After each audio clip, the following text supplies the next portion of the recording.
Good evening. Both the government and the Conservative Party are broadly in favour of the idea of faith schools, and Muslim schools in Britain, like Jewish or Church of England schools, are generally well regarded by parents and their local communities. But two Muslim schools hit the headlines this week when David Cameron challenged the Prime Minister in the Commons about the public funding of schools with apparent links to an organisation regarded as extremist, Hizb ut-Tahrir. Newsnight tonight has uncovered disturbing new evidence of the thinking of the head teacher at one of the schools. Here's Richard Watson. Two schools lie at the heart of this political controversy.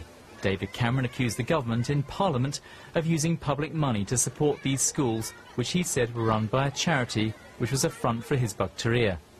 Some of the research which found its way to David Cameron's office originally came from the campaign group, the Centre for Social Cohesion. It's unfortunate that David Cameron got some factual inaccuracies. However, it's important to concentrate on the bigger picture here. And the bigger picture is the fact that the government has funded this school that teaches Hizb ut-Tahrir philosophy, and that's quite worrying. So the Conservative Party made some pretty big mistakes about the source of funding, but that still leaves some substantive issues, such as the nature of the links with Hizb ut-Tahrir. Well, we've obtained these documents which paint an astonishing portrait of the politics of some of those running the schools. The headmistress of the Slough school could not be reached for comment tonight. It's the Eid holiday. But 2 days ago she said this. I'm not a member of Hizb ut-Tahrir, so I can speak for myself. So are you saying that you've never been a member? I've been told that you've been a member in the past. Okay, I think that's an irrelevant question. But back in 2003 she had plenty more to say about political Islam. We've obtained this document which sets out her views, and it talks about the evils of the Western educational system. She even says that taking part in British society is contrary to Muslims' belief. On democracy, she said this. Teaching democracy integrates the Muslims by making them feel they're represented in society. However, they'll not be informed of the true nature of this corrupt tradition. For her, teaching English was especially perilous. This is one of the most damaging subjects, she said. And Shakespeare was completely beyond the pale. Romeo and Juliet, which advocates disobeying parents and premarital relations. Macbeth, which questions the concepts of fate and destiny. There are obvious dangers to anyone who reads or watches these plays.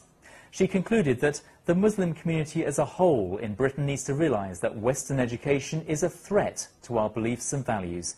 It is our duty to tackle this challenge as a community in order to protect our young from its corruption.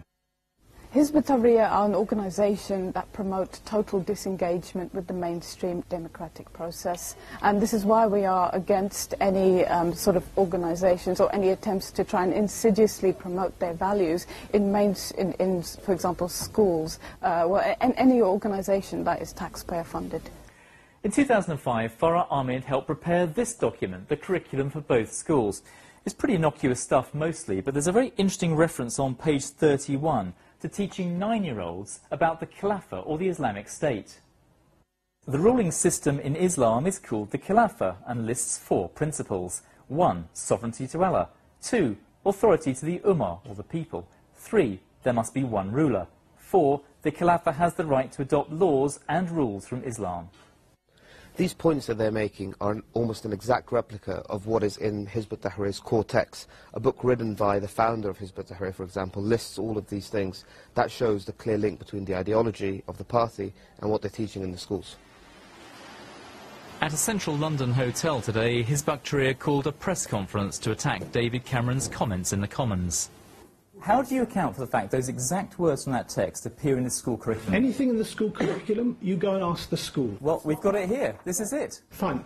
And so what? If it is in accordance with the rules of Ofsted, sure, and it is not inciting the children of that school to hate and to demonise and vilify other people. So it's just a coincidence, is it? Well, it might be, it might not be. I don't know. So are you saying still that Hizb ut-Tahrir has not informed the curriculum of these schools? Is that your position? What's your position on that? You know what? Frankly, I would love it if Hizb ut-Tahrir's opinions informed everybody's opinions. You're a political party, a marginal political party, if I may say so. Yeah. So is it appropriate for you to receive by default taxpayer support for these? Okay, 2 points. Number 1, Hizb ut-Tahrir does not run these schools, because your question is premised on that assumption. Your wife is a trustee of the charity. What does your wife do? She's a journalist. Okay. Latest records show Mr Mustafa's wife has disappeared from the charity's trustee list, but she appears in records from earlier this year. Her husband believes HT is facing a witch hunt. There's something in this debate. There's a lot of dancing around in this debate. They should come out and say to Muslims, if you hold views which we do not like, political views, nothing to do with violence or terror, then you'll be treated as second class. Of course, Hizb ut-Tahrir is not a prescribed organisation here, and there are passages in the curriculum document we obtained which urge respect for non-Muslims. But many Muslim leaders told us today that education about the Khilafah, the Islamic State, is definitely not mainstream. So there are interesting questions to ask about the national interest when social cohesion is a priority.